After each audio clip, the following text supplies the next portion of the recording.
On this episode of Ideas, I talk with the brilliant Todd Henry. We talk about writing books. We talk about all things creativity. And the best thing is, we talk about his brand new book, Herding Tigers, a terrific book I think you'll really enjoy. All right, here's our conversation.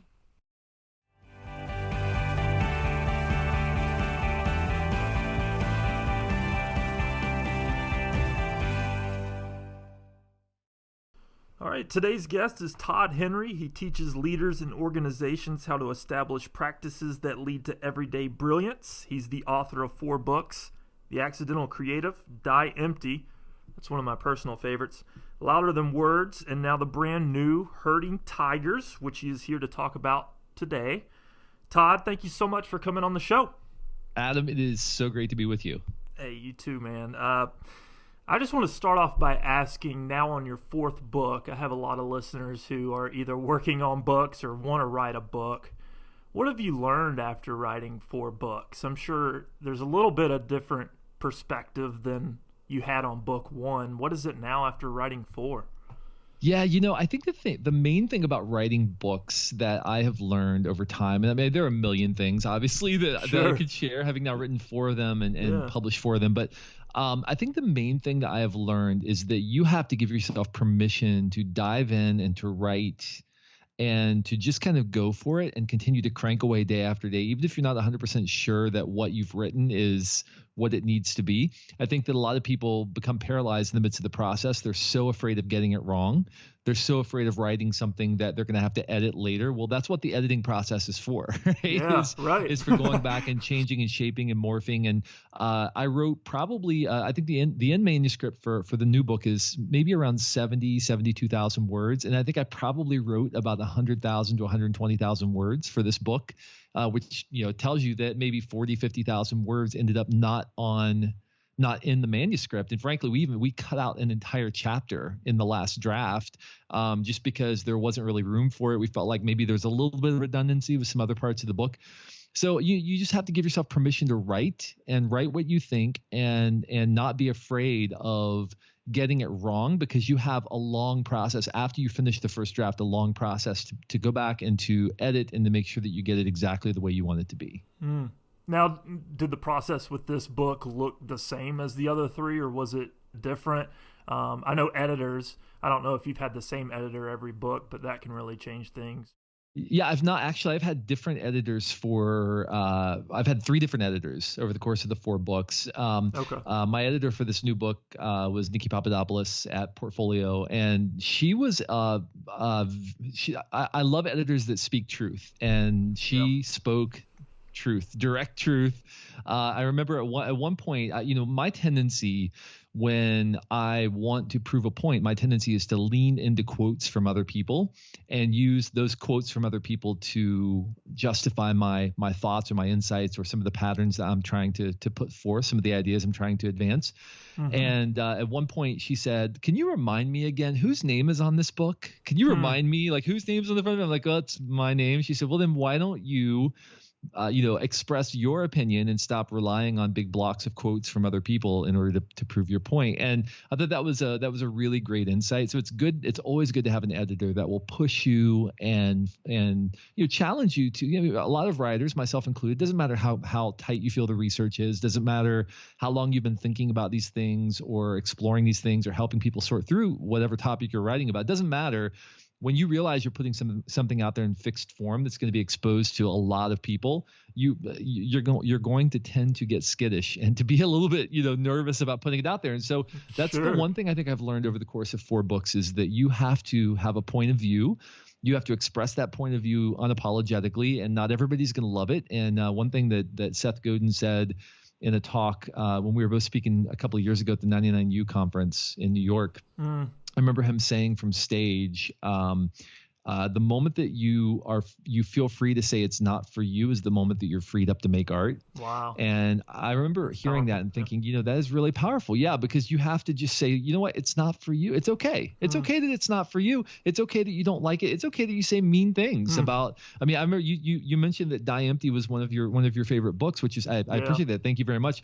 But I remember reading a review from a person on Goodreads that said something like, if I remember who recommended this book to me, I'm going to put a garden hose on their tailpipe and stick it in the back window over their cars. I mean, basically saying like this was, I mean, about and the funny thing, here's the funny thing. I reached out to the guy and he was like, oh, I'm sorry. I didn't, I think people don't realize sometimes when they say things, they're being funny, but they don't realize that, authors actually read that stuff, or that people, read those things. But the thing is, you have to realize like people are not going to love everything you do, and that's okay. That's totally fine. But you have to be okay with that. And if you're not okay with that, you probably want to find a different line of work, a different way of approaching, making a living. Because the reality is that when you make art, when you write books, when you put ideas out into the world, whatever form that takes, you're basically painting a giant target on yourself and saying, okay, everybody take shots. And that's okay. That's the way it is, but you have to recognize it's not going to be for everyone.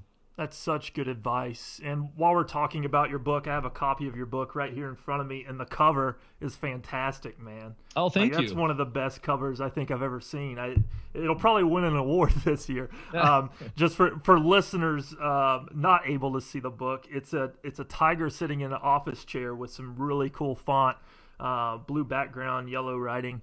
I just want to ask you, what was the process of coming up with that cover? Because this cover is going to make people grab it off the shelf if they haven't already. It came out, last Tuesday? Yeah, it came out last week, January 16th. Yeah. January 16th. Yeah. So it's only been out a week, but yeah, this is one you grab. So what was that process like coming up with the book cover there? It's so funny you bring that up, because I was very nervous about the book cover initially. The book is called Herding Tigers, which is sort of a play on the herding cats things. It's about leading creative people. What is it that creative people need from organizations, and how can they get more of it? And so we had already settled on the title Herding Tigers, which was something that came out in a talk I gave. I just said, you think that leading creative people is like herding cats. It's not. It's like herding tigers. These are powerful, majestic creatures who are capable of amazing beauty and all of these powerful things, but they're also capable of ripping you to shreds if they're not led properly, right? Right. And so it was sort of this funny line. It got a laugh. I put it in the book, and my editor said that has to be the title. So I'm like, okay, that's a little bit on the edge, but okay, that's fine. So then they came back to me with this cover of the tiger in the office chair and all of this, and I'm like, we can't have like herding tigers and then tiger in an office chair. Like, come on, we can't just. And so seriously, cool. Like I went round and round and round and round and round trying to figure out different concepts, different ideas. What can we do? And my editor all along is saying, this has got to be the cover. This is a great cover. This cover is going to, kick butt. You need to stop fighting this cover. It's going to be amazing. Yeah. And so, went round and round, had lots of other people involved in the process, people on my side, sort of trying to help come up with other concepts and stuff.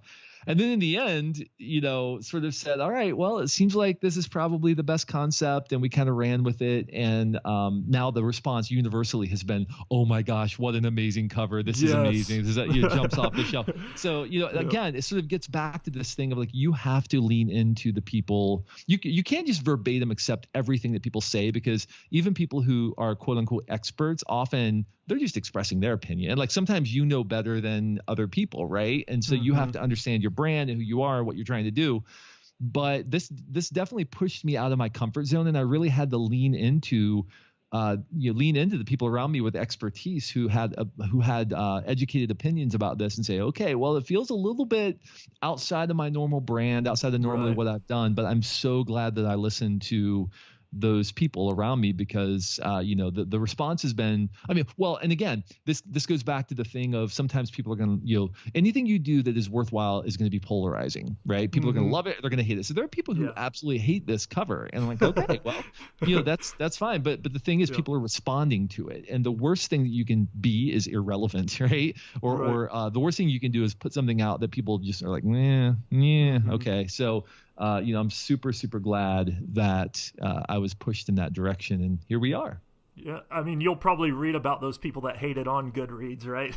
But it's such a penguin cover. It's so creative. They're known for their bold covers. I mean, just terrific. But I think that's a perfect segue into talking about the content in the book. The subtitle of the book being "Be the Leader That Creative People Need," and that's what the book is all about. So, Right. My first question to you, as an author, as a creative author, when did you begin noticing that creativity is so important to businesses? Yeah, well, I mean, creativity has always been important, right? Because creativity is problem solving. It's something that we have to do in order to create value for the people we serve. You know, if your listeners are writers, or if they're designers, or if they're, working inside of organizations, I mean, you have to be creative every day in order to keep your job. That's what you do. You solve problems. And so it is really important. But the challenge is that most of us have to be creative on demand. That's a very different dynamic. When we have to go to work every day, we have to solve problems, design, write, whatever it is we do. Oh, and by the way, you need that brilliant idea by 11 o'clock this morning because we have a meeting at 11:30 and we're going to pitch it to a client and it's got to be amazing. That's a totally different level of creating. It'd be fine if we just went to work every day and it was like, well, okay, just, come up with something and whenever you have it, let me know. No, it doesn't work that way. So, this is a unique thing. And so I've spent the last decade plus of my life working on some of the questions surrounding what does it feel like to go to work and to have to generate brilliant ideas on demand every day and to have to produce great work in order to keep your job and to keep your clients and all of that. And so really, I think that's the kind of unique conversation that I've carved out, is this kind of create on demand thing that we have to do. And what are some of the pressures and dynamics and unique things? And that was really what the Accidental Creative was designed to address originally, was just what are some practices and rhythms and habits we can build into our life to help us be prolific, brilliant, and healthy in a sustainable way. And then really Herding Tigers is kind of the counterpoint to that, which is, okay, so this is what the creative people need to do, but what do we need to do as leaders to create a space in which creative people can thrive in that create on demand environment? Well, while we're here, I think it's really valuable for listeners. How can teams keep creativity in the midst of looming deadlines? Do you have a few points there that could help people? Yeah, well, okay, so there are a million things we can talk about. Obviously, maybe two or three. Yeah, yeah, two or three. Well, the two things in Herding Tigers that really stood out, the two patterns that distilled were. The two things that creative people need are stability. First of all, stability. And stability means that they need clarity of direction. They need clarity of boundaries. They need to understand specifically what it is you want from them, what you expect from them as a leader. And they need those boundaries very specifically, those clear boundaries, because they need to understand the playing field on which they operate. They need to understand where they can take risks, where they can't take risks, the kinds of questions they should be asking, the kinds of questions they shouldn't be asking. All of these things are really important for them to understand, because if not, they'll just wait for you to tell them what to do. So they need stability. They need protection, meaning that they need you to protect their time and attention. They need to have the kinds of dedicated space that they need to be able to do their deep thinking, their deep creative work. And they need to know that that time and attention is going to be protected from the chaos monster of the organization, right? Wants to come in and steal from you, wants to, pile on last minute expectations, last minute changes, frivolous administrative work that you have to navigate through. So they need to be protected from that. So stability is really important. But the second thing they need is challenge.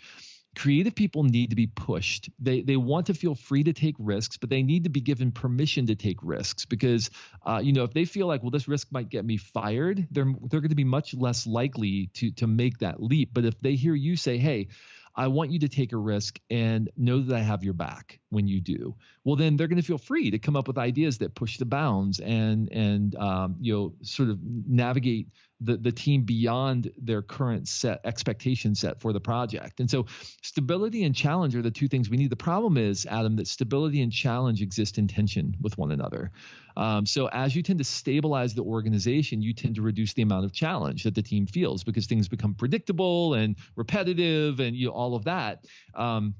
And that's not going to work for creative people. But as you tend to increase challenge, you tend to destabilize the organization, right? So we're going to take on more work. We're going to do riskier things. We're going to push ourselves. Well, that tends to create less stability. So you as a leader specifically, you have to keep your finger on the dial of stability and challenge and understand, hey, right now our team is a little bit stretched, so I need to introduce more stability into the process. And I write a lot in the book about how to do that. Or, hey, our team right now is in danger of being bored, so maybe I need to introduce some skunk works projects, some other things to kind of push my team to think a little bit in a more risky way and ramp up the dial of challenge a little bit so that we don't grow stagnant and too comfortable in the midst of our process. And by the way, I know a lot of people listening maybe don't lead teams, but you can also do the same thing for yourself. If you're feeling bored and stuck, it could be that you lack challenge in your creative life. Maybe you need to take on a side project. Maybe you need to engage in what I call unnecessary creating or private creating, right? Achieve some private victory, some secret work where you're learning a new skill, you're developing something new, you're trying to grow yourself creatively and take risks and do new things. Maybe you need to do that so that you feel challenged if your on-demand work doesn't have enough challenge for you at the moment. Or maybe you're feeling a little bit over challenged, you're being pushed too far, you're being stretched beyond what you feel comfortable with. Well, maybe you need more stability. You need to sit down and you need to map things out. You need some clarity around expectations and where am I going and what does it look like and what will success look like? How do I define success for myself and for my work? Maybe you need more stability. So these principles play out not just in leading teams, but also for us as those create on demand professionals. I love that. I love that you mentioned the balance because it is, we can be too stable. We might not be pushing ourselves. And I love that you mentioned throughout the book the need for rituals, the need for boundaries, as you mentioned there. And the idea is counterintuitive to what we think of creativity a lot of times. The have no constraints and create as your heart desires is the idea that most people have of creativity. That's right. So, but it's wrong. But it's wrong, and it's dangerous. Actually, Orson Welles said the absence of limitations is the enemy of art. Right. And if we lack any limitation, lack any kind of bounding arc in our life, then our creativity will wither. It will dry out on the plane because there are no boundaries to channel its power, its momentum. So we need to, if we don't have boundaries, if we don't have limitations, if there's nothing bounding our creative process, then we don't know where to focus our attention. We need to define that for ourselves, which is difficult. That means we have to make choices. We have to make decisions about where we're going to spend our finite focus and time and energy. And some of us don't do that because we're afraid of getting it wrong. So that's you talked about writing a book earlier. Well, part of the process of writing a book is just making decisions about what you're going to write about. I'm going to write about this. I'm not going to sit around and think about it for years. I mean, I have friends, I'm sure you do too, who have been writing books for years and years and years, and they still haven't finished. And part of the reason is, some of it, could be a very good reason, like they're doing research or they're trying to, make sure that their argument is really well defined. And I get that. But some of it is I'm afraid of getting it wrong. And so it has to be perfect. No, it doesn't have to be perfect, but it does have to be finished, so, right. So that's one thing I think that we lack a bounding arc. And when we lack a bounding arc, and that bounding arc, by the way, can be a deadline. It can be, I am going to finish this draft by October 1st. Period. That's it. End of story. And I'm going to write 500 or 700 or 1,000 words a day, every single day until I have a finished draft. And that's it. Period. For me, if you just told me, hey, write a book, and there are no boundaries and deadlines. One of the reasons I work with a major publisher and have for all of my books, and I've chosen not to self-publish any of my books, is because I love boundaries. I love the structure that is imposed upon me when I'm working with a publisher, because I am told you will deliver a draft on this day and it will be X number of words. And here's the general topic you're going to be writing about. And here's the general outline you're going to follow. And, because we've addressed all those things ahead of time. I've submitted those things, but I like that I have that kind of accountability in the process. Because without that, I could potentially myself as a self defined drifter, somebody who bounces from shiny project to shiny project, I could have 15 half-finished books right now in my world if I didn't have the discipline that's imposed upon me by the boundaries of a long arc project. So that's very important to me. If you know that that's you, if you tend to be a drifter and bounce from thing to thing, maybe you need someone in your life. You need some accountability to define the boundaries of your engagement and to impose some degree of structure on your process so that you can channel your creative energy effectively. Another good point. And on the same topic, you talk about focus in the book. You know, we're talking about boundaries, fits into the same conversation. And you say focus is about how a person answers 3 questions. And I really found this part of the book interesting. If you don't mind, what are those questions and what do they mean? Yeah. So the first one is, what are we doing? Which sounds like a really obvious question, but it's not at all an obvious question, because you make that apparent in the book. Yes. Yeah. Because what are we doing is not about the project. Well, what are we doing? You know, again, let's just use write a book, right? Okay. Right. What are we doing? Writing a book. No, you're not writing a book. Nobody says, you know what I really need in my life right now? I really need a book. No, they don't need, they read books to solve a problem. And that problem could be, I'm bored and I need to be entertained if you're writing fiction. The problem could be, I don't understand how to deal with this crazy boss that I have. That's a problem that they have. I need to organize my life. That's a problem people feel. You're writing a book to solve a problem. So what you're doing is you're trying to solve a problem for someone. Well, what is the problem you're trying to solve for them? So for herding tigers, as an example, you know, and I even wrote about this in the book, the problem I was solving is a lot of leaders or creative people feel alone and they feel confused and they feel overwhelmed. And I'm trying to help them understand you're not alone. There is some sanity in the midst of clarity. And here are some practical things that you can do to solve that problem for yourself. So, you know, what are we doing is a really important question. And that is answered by a very specific problem that you're solving. The second question is, when are we doing it? So what are the deadlines? When does it have to be done? Because once you understand when you're doing something and how how critical things are at any given moment, you can allocate your finite attention to what matters now. So when are we doing it? And the third question is really, really important. And it's one that we don't answer and we need to answer. It is, what are we not doing? That's and this is one. It is. Yeah. Especially for younger people who are newer to the marketplace. And this is a pattern I see over and over again. You know, I think I'm going to say millennials, and I'm going to say it as a term of endearment, because I know that phrase is often said in, in various contexts, and there are all these sort of things that are attached to it. I am just blown away by the imagination, the creativity, the work ethic, all of those things of people who have entered the workforce in the last handful of years. Absolutely blown away by it. But one of the definite struggles that younger people have is that they often aren't able to discern between what should I be working on and what should I not be working on. And so they'll spend days maybe working on some amazing idea, some amazing project, but it's not something they were ever expected to do or asked to do, right? So what I encourage people to ask is, what are we not doing right now? Right. So what are we not doing? And it's important as a leader, especially, that you define that for the people on your team. Listen, I know that you're really excited about this idea and you're really excited about this project, this thing that's coming up. I know that we're not focused on that right now. We're focused on this thing over here. And so maybe as a writer, as a solopreneur, whatever it is, you need to define that for yourself as well. If you are working on a project, a product, a design, a book, whatever it is for yourself, you need to maybe sit down and create an anti-to-do list, right? This list of things like, I'm not going to do these things. And I'm specifically calling these things out. I am not doing these things so that I can allocate my finite focus, assets, time, and energy to the work that I'm actually doing right now. That's such a good point. And going back to your first point too, solving people's problems, I would think that the best businesses, the best books come out of that question, because it's only then that you can, give people what they need. A lot of what a business does is supplying what people need and meeting them there and offering that service or business. And too many times people don't start with that question. They might just stop with the question, what do I want to do? Rather than bringing other people into the equation, and to start any business. Yeah, go ahead.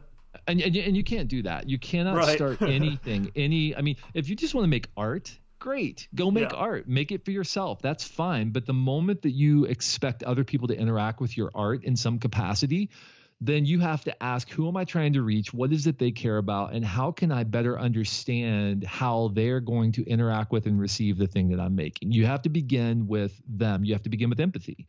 You have to understand, get inside of their mindset. You have to understand, how can I create something that is going to resonate deeply to the core of their being, not just something that I want to make and I'm going to impose on them. And this is really the difference between art for the sake of art and art for the sake of some sort of outcome, some sort of accomplishment, some sort of transformation that occurs in the life of the person experiencing that art.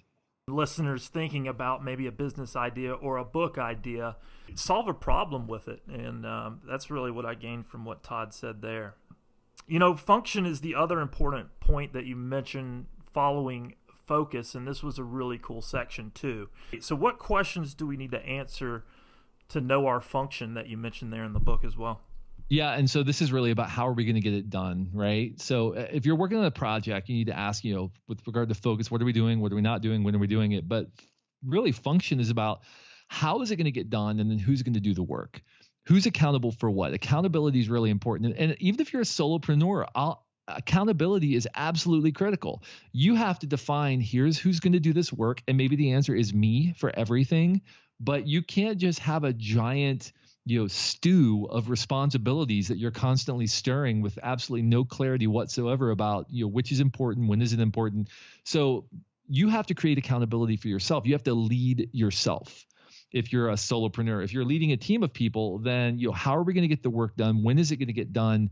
And who's responsible for what are critical questions to answer, because you don't realize that as we work together, we become very comfortable and we make a lot of assumptions about who's doing the work, who's not doing the work, when it's going to be, when it's going to be accomplished.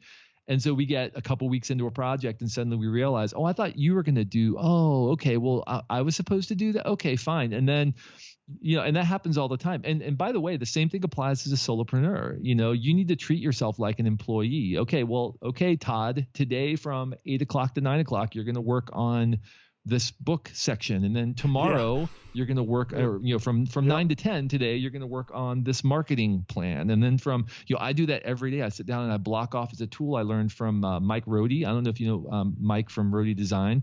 I don't know. But he's a sketchnote. He's really one of sort of the leaders of sort of the sketchnote movement. But one of the things he does this thing called the daily plan bar, which is basically mapping out a bar of your day and all of the time in your day. And as I'm looking right now,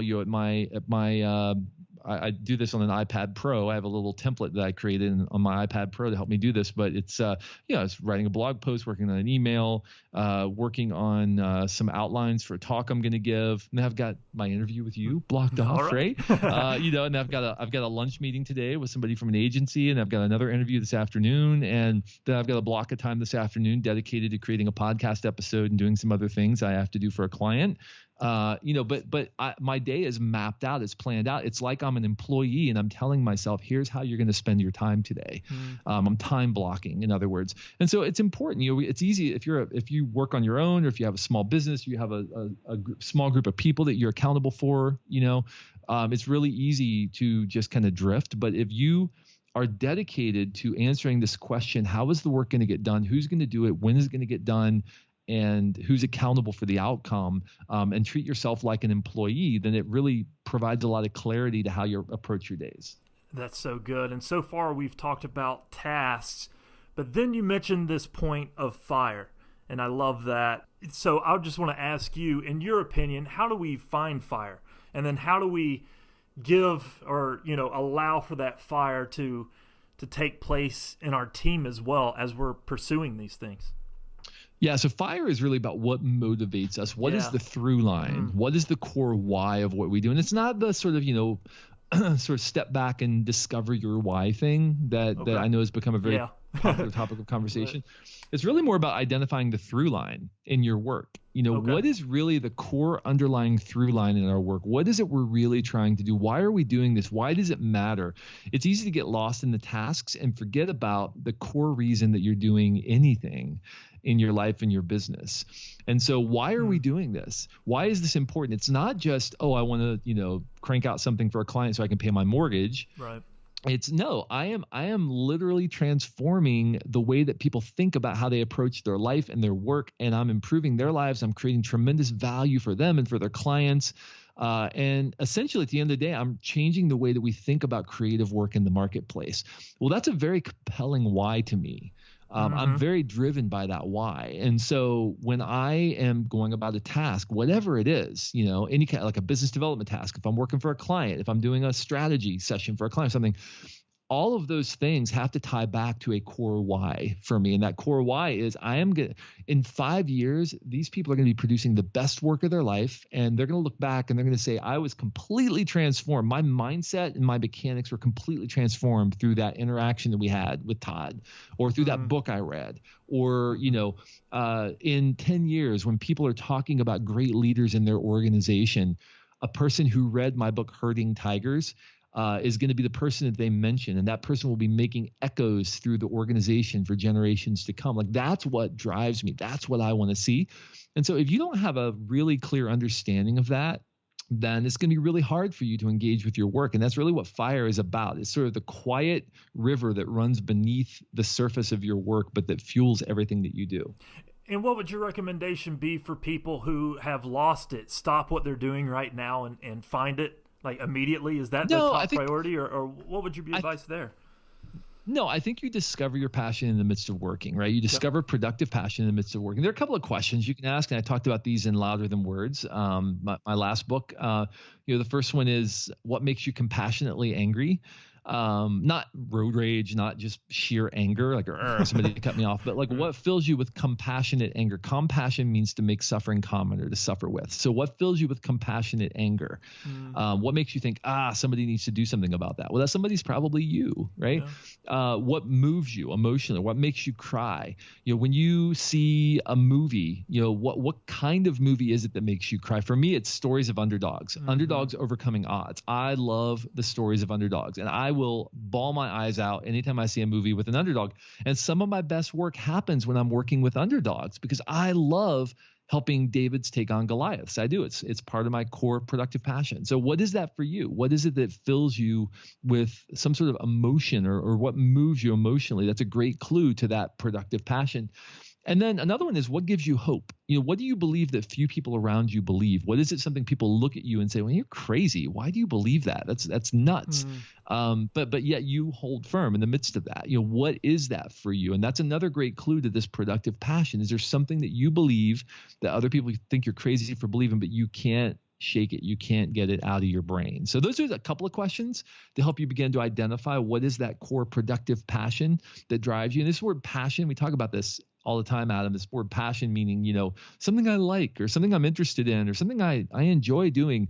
That's not really what it means. At the root, the word passion comes from the word pati, which means to suffer, right? Yeah. When we're passionate about something, it means we're willing, if necessary, to suffer on behalf of it, because we care so much about the outcome that our temporary discomfort pales in comparison to achieving that outcome. And so what we have to do is not think like, how do I want to spend my days? What kind of tasks do I want to do all day?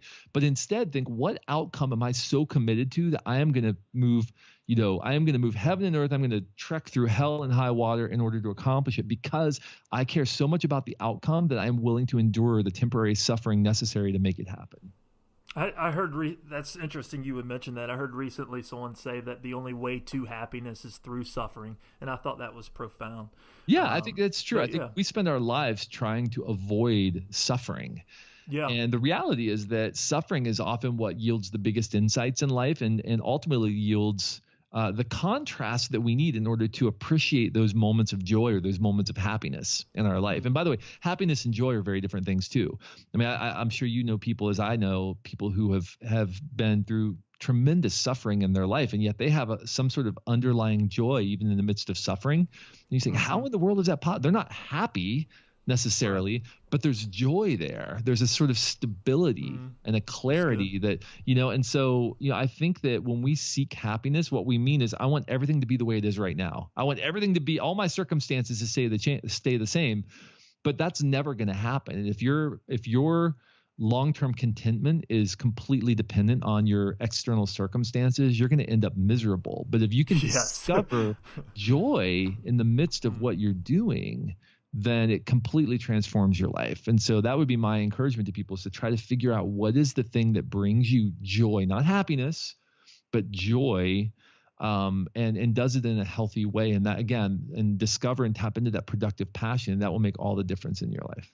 That is so good, because so many people are chasing happiness. I mean, you see so many books come out about, every year about how to find happiness. And, you have to go through some struggle to get there. And, that's right. And everybody's exactly going for right. happiness first, and they want that. And that's why these books become popular. But the truth, getting to the truth of the matter, is truly, you can't find it without a little suffering. So, on the same kind of topic of happiness and joy, is all of us want to be liked by our teams. Mm-hmm. And you present this really interesting idea. It popped out at me actually after I read the sentence. I had to jot it down. You say that you can be both liked and effective, but you can't chase both at the same time. That's right. And I found that really interesting. Can you unpack that idea, and then within the context that you wrote it? Yeah. I mean, you can be liked and you can be effective. And it's great when you get both. But people who chase being liked often do things that make them less effective, because they're not willing to speak truth to people. Yeah. They're not willing to set boundaries. They're not willing to distance themselves from their team. If they're a leader, for example, one of the things you have to do as a leader is you have to distance yourself a bit from the team. You can't just be everybody's buddy, because they need to know that you're trusted to make objective decisions. So, you can't chase being liked and chase being effective at the same time. Now, when you can have both, what a wonderful world, right? That's a great thing. But you really have to ask yourself, am I really trying to be effective here, or am I really just trying to be liked? Am I making this decision because I know it's gonna cause people to like me, or am I making it because I really believe it's the best thing for our organization, the best thing for our clients, the best thing for the people that we serve? And by the way, again, for solopreneurs, I know there are a lot of those listening to this, same thing applies. Are you cranking out things just because you want to be approved, you want to be liked, you want other people to say how great you are, or are you doing what you know is necessary in order to really, truly serve the people that you're serving? If I go to the doctor and my knee is bent the wrong way and my doctor's afraid to tell me the truth, my doctor says, well, I got to say, you're a super healthy man, nothing wrong with you, because he doesn't want to deliver the bad news, or she doesn't want to deliver the bad news. Well, I mean, that's fine. I might like my doctor more if I know I don't have to go through months of physical therapy, but that's not really going to help me with my problem, right? Right. And so and by the way, you can be a doctor and speak the truth and still be liked. So my encouragement is just consider those areas in your life where maybe you are doing things to be liked at the expense of being effective. That's really good. I love that analogy. That's a good one. I'll have to hold that in my pocket for later if that ever comes up. But there was so much in the book that I want to cover, but don't have enough time to do it. But the last thought that really stuck out to me when reading it is you encourage us all kind of throughout this book to define for us what success means. And we've talked about it kind of already in this conversation. But in the last chapter, you say something. You say, you are what you hold dearest. Yeah. And I think it's important for all of us to not only just read that sentence and pass by it, but really let that sink in, because we can trick ourselves. We can trick other people in saying that what we hold dearest. But when we really step back, it's not what we hold dearest. It's what we should be holding dearest. And we have to search ourselves. And it seems the reason that you're pushing people to find this definition of success, to really pay attention to what we hold dearest, is because it affects everything, not only our work, but our lives outside of work. Yeah. Would you agree with that idea? Oh, absolutely. No question. Yeah. I mean, what you hold closest to your heart is the thing that will define how you make decisions. It will define how you interact with other people. It will define whether you are generous with others or whether you're selfish with others. I mean, what you hold dearest is going to define your life. If that thing is your reputation, then you will do things to protect your reputation. If that thing is the amount of money in your bank account, you will do whatever it takes to put as much money in the bank account as you can, regardless of what it does to the people around you. If that thing is, I want to be famous, I want to be known for something, You will do whatever it takes to claim the credit for everything you do so that you become known. Your name is put on everything that you do. What you hold dearest defines you and defines your life and defines your impact. And so it's really important that you understand how that thing, if it's not a healthy thing, how that thing is affecting you and your leadership and affecting the value that you create for others, and that you do your best to try to mitigate the negative impact of some of the things that can maybe creep in and become less healthy.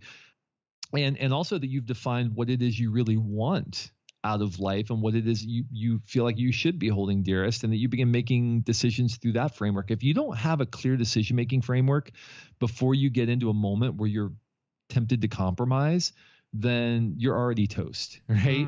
I love that advice. So you have to know what matters to you before you get into those moments of pressure, so that you can make a clear and rational decision that's consistent with your values, and you're not going to be tempted to. You don't want to be deciding what's important to you in the moment of compromise. You don't want to be making those decisions then. You want to decide what's important to you ahead of time, so that when you get into that situation where you're making a career decision, do I take this job or that job?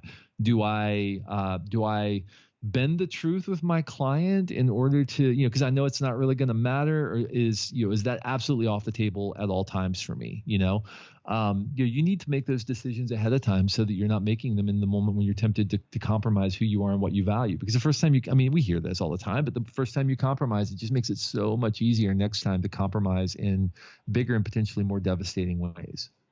Well, Todd, you offered such great advice today. I love that last little piece there. And since you've said so much today, so many valuable things, this last question, you might want to highlight something you've already said, or it could be something that we didn't even talk about today.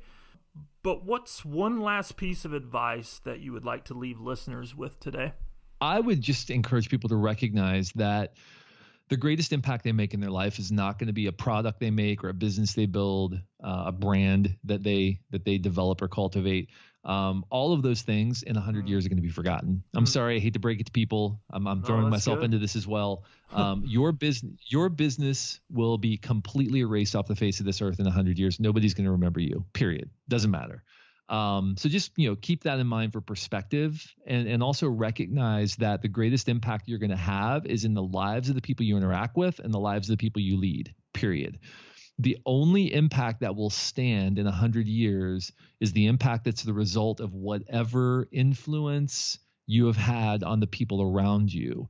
So be someone who makes echoes. And if you're a leader, be a leader who makes echoes, and recognize that the people that you lead are your legacy. The people that you serve are your legacy, not the product, not the whatever that you're creating. Because again, nobody's going to remember that. It's going to be dust in 100 years. Be a person who makes echoes in the lives of the people you interact with. You know what I really appreciate about that piece of advice is it crushes any large ego. It really brings you back to reality. Anybody that, you get one good thing under your belt, you start feeling good about yourself. In the end, it's not about that. It's about the relationships that you create while you're here on earth. Beautiful advice. Yeah. Yeah, that's right. So my last question to you, Todd, is where would you like to send people to find out more about you and your work? You can go to toddhenry.com, which is my personal site, herdingtigers.net if you want to learn about the book, and then also listen to the Axon Creative Podcast. We put out 1 to 2 episodes every week and have been doing it for 13 years. Awesome. Appreciate you and your work. All right. Thanks so much. Thank you for tuning in. I hope you got something out of these ideas. Go ahead and subscribe so you don't miss an episode.